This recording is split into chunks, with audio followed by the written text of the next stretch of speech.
Ayy, so amazing. You see how they playing? Live wire, it's all about sports and entertainment. You don't wanna miss it, so official like you never seen. Keep it going till the whistle blowing from the referee. Everything from highlights and stats, you know that we gotta run it back. Whether on the field or the court, you know that this is where it's at. Subscribe, no delaying. This is Live Wire, sports and entertainment. Let's go. All right, so with the WNBA draft coming up, the initial draft coming up next year, the Indiana Fever find themselves in, I say, in a really good particular situation.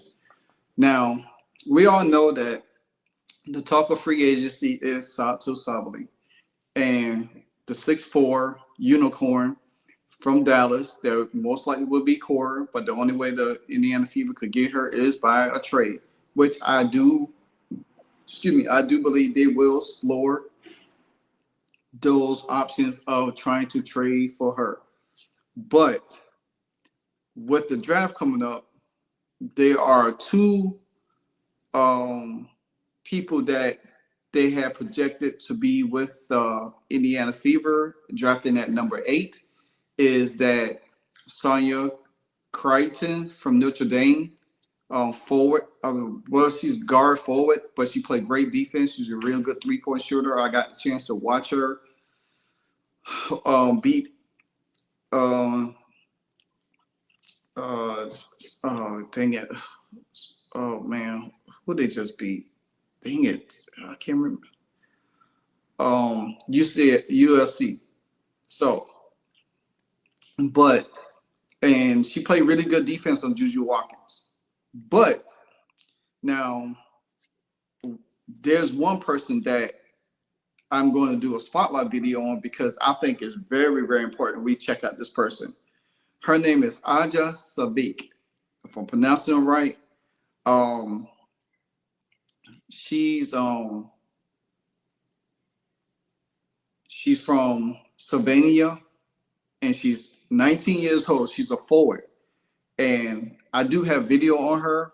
And the video I had to clip the volume so I won't get copyrighted on it. But it breaks down everything about her: defense, shooting, three-point, skill, dribbling, everything. Now, so what I'm looking at right now is the projected draft. Right now they have her averaging 10 points a game, 3-point rebounds, almost 2 assists a game. And it says that Savik is 6'4" forward who can play the 3 and the 4 in the W. She's averaging, now it has it right because she's averaging 15 points a game, 9 rebounds a game, almost 10 rebounds a game. And through 7 games of the FIBA play, those ranked 6th and 4th overall. Savik can do a bit of everything on the court, providing the type of efficiency production Caitlin Clark needs beside her to be most effective. Her 3-point volume isn't excessive, but she shoots nearly 47% from 3. That's almost 50% from deep. So if you got a person that can shoot that clip from 3-point range, guess what? That's gonna make you hard to stop. That is gonna make you so hard to stop because the New York Liberty actually is drafting before us at 7. They have options too, and some say they think they might pick Sonya, but me personally, if I was the Fever and I have a chance to get her, Savik and Satu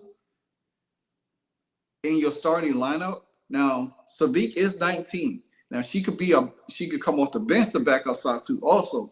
That would be a great look too. But we don't know for sure. You know what I'm saying? We don't know for sure how they're going to make this trade, especially with A'jsa Smith in the, they coring her. So most likely they will trade A'jsa Smith at some point in time.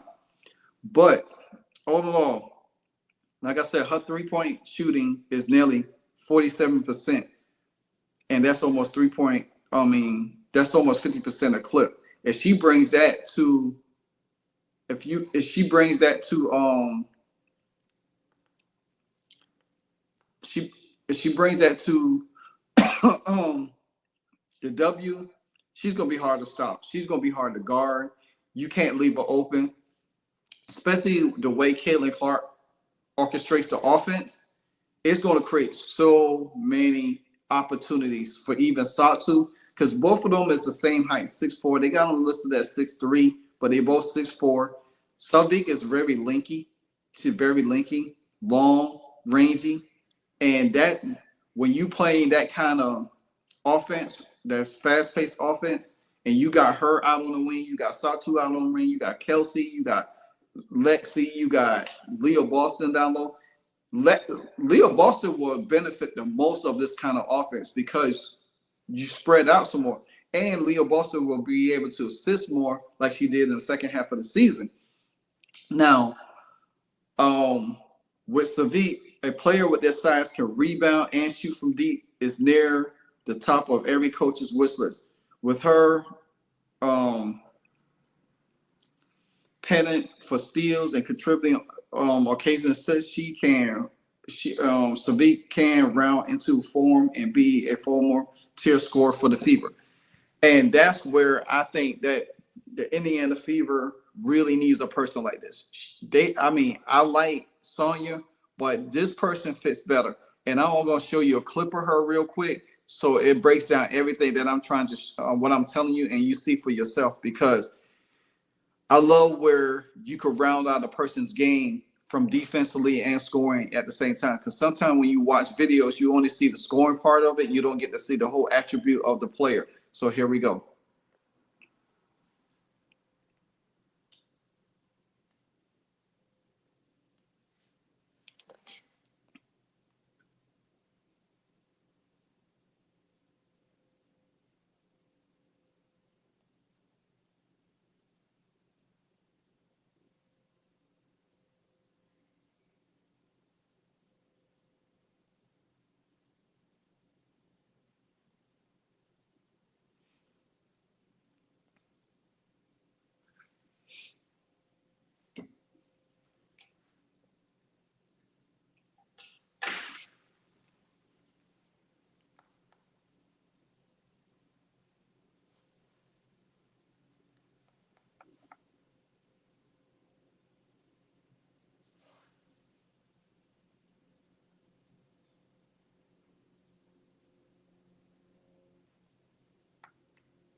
Look at that step back. Man, that step back was nice. All right, so now you got to see the highlights of Savik. Like I said, she has everything. I mean, her skill set is identical to Satu Sabli. And me personally saying that, hey, if they can't trade for Satu, this is the next person.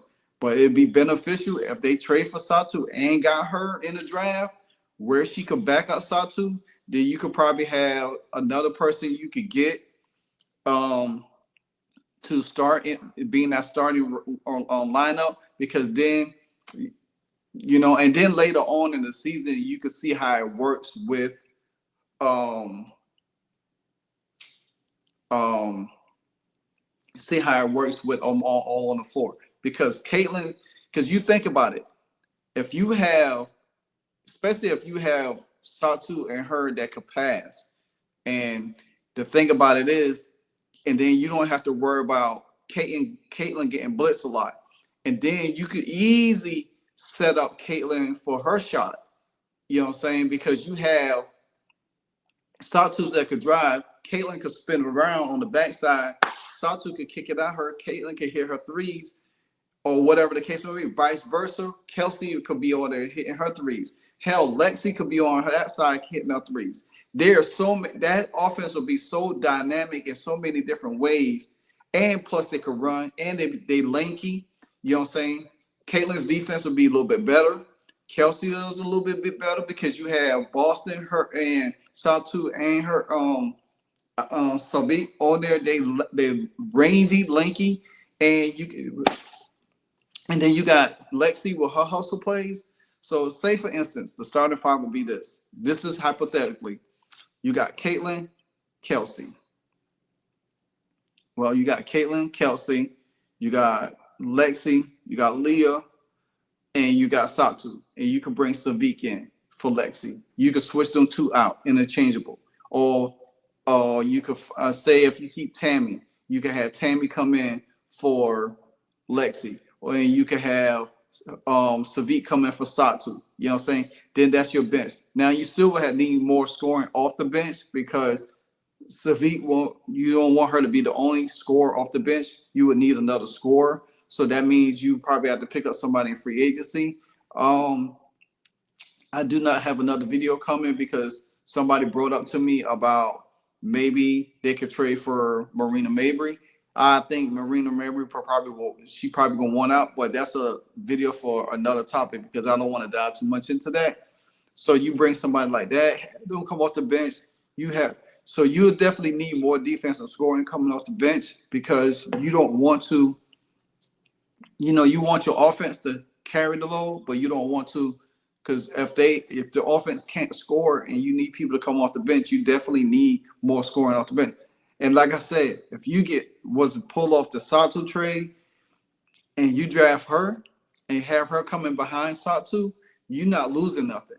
You really have the same identical person in the game. Teams gonna have to know how the defense are gonna have to know how to play her. And then once the season rolls on and Stephanie White starts playing with it, and you're able to have all of them on the floor, it's almost like the Minnesota Lynx. You know what I'm saying? With Alana Smith and Bridget Carlton, how they play on the floor. Satu and Savik will be the same thing, but they'd be taller, rangy. Then you could defend a Bridget. You could defend Alana. You know what I'm saying? Then you could probably have somebody like a Tammy in the game defending the Fisher Carler. Then you would have Kayla McBride probably on, and I forgot the other guard, but Kayla McBride match up with Caitlin and Kelsey Mitchell. Then guess what? Leo Boston will be able to be a little bit better down low. Then you have that, you won't have to worry about it, because now you can match skill for skill with a team like Minnesota. You see what I'm saying? That's a perfect combination. Then you got to think about it. Teams like the Connecticut Sun, they ain't gonna be able to defend that. Teams like the Seattle Storm, you could defend that better. You know what I'm saying? Teams like the Vegas Aces, you could defend that because you have bigger people that could corral them. You know what I'm saying? Because now you don't have to worry about because then you make A'ja Wilson play a whole lot different. She gonna have to play either Satsu, she gonna have to play Savik. She don't know who. And then Boston be able to play a little bit different. There's so many different ways this Indiana Fever could go, but I bet you this: how they go about the draft. Me personally, she will be my number 1 pick off the board. At number 8, I will get A'jsa Sivka. She would be my number 1 pick. And then I will look at other people if she's not available, but she's going to be available. And easy too, if the Fever could get another pick in the first round or something, because that would be awesome. That would be so awesome, for real. So that's what my guess is. This is my spotlight player for the draft. I will be doing more. Because the Fever do have 3. They do have 3 rounds. Last year there was only 2 because of the shortened season with the Olympics coming up. But this year is 3 rounds, so the Fever has 3 picks in all 3 rounds. And me personally, if I was the Fever, I would try to trade that second pick to the first round. See if you can get back in the first round, just like they do in the NFL. And if you could give up a pick next year, trade that pick back into the first round and get another really good quality player, that would be very ideal to me. That would be very ideal.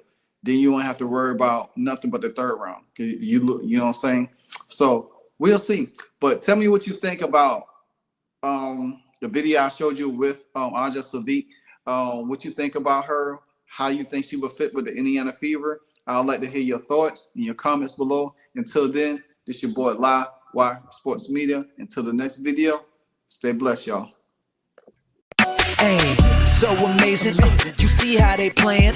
Live Wire, it's all about sports and entertainment. You don't want to miss it, so official like you never seen. Keep it going till the whistle blowing from the referee. Everything from highlights and stats. You know that we gotta run it back, whether on the field or the court. You know that this is where it's at. Subscribe, no delaying. This is Live Wire, sports and entertainment. Let's go.